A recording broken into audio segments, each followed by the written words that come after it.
Et salut à tous, c'est 55756 et c'est parti pour l'épisode 3 de comment faire une bonne map aventure. Il faut tout d'abord savoir qu'il existe 3 types de map aventure. Les map aventures Jumpcraft, comme son nom l'indique, il suffit de sauter de bloc en bloc en arrivant jusqu'à la fin, mais le plus souvent on meurt en cours de route parce que ces maps sont presque tout le temps dans le vide ou au-dessus de la lave, ce qui les rend assez difficiles. Surtout les sauts qui sont légèrement impossibles à faire, la rendent quasiment impossible à terminer.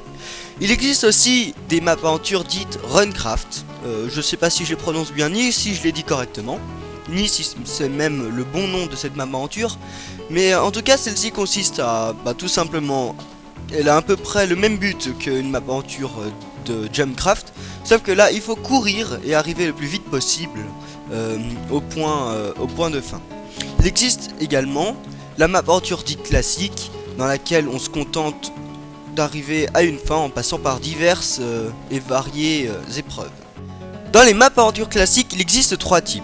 Tout d'abord, ce type qui est exactement le même que celle que je suis en train de construire actuellement, qui est une map aventure dans laquelle on peut se balader à peu près où on veut, où on a un champ de vision assez libre, où on n'est pas toujours enfermé dans quelque chose, que ce soit dans le sol ou dans un bâtiment, et dans laquelle il y a toujours une histoire ainsi qu'une quête à accomplir.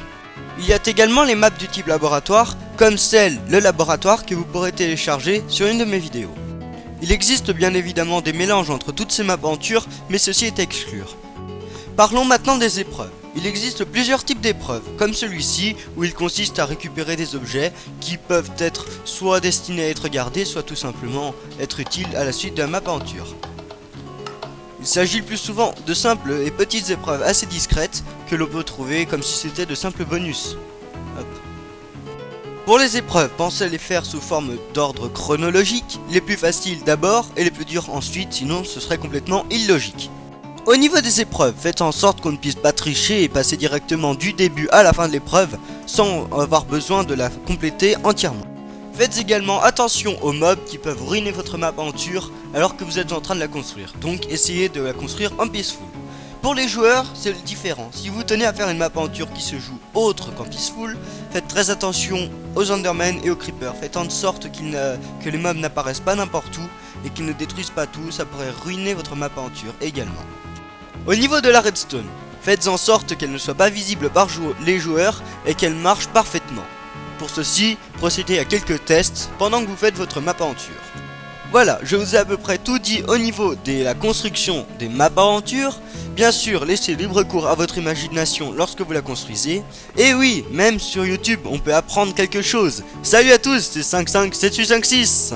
Oh oui, zut, il pleut.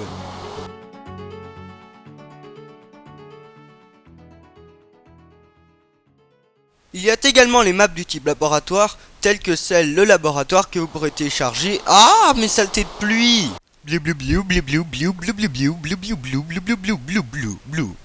Voilà, je vous ai à peu près tout dit au niveau de la construction des maps aventures. Et faites bien... Attends, puis ça m'énerve, zut.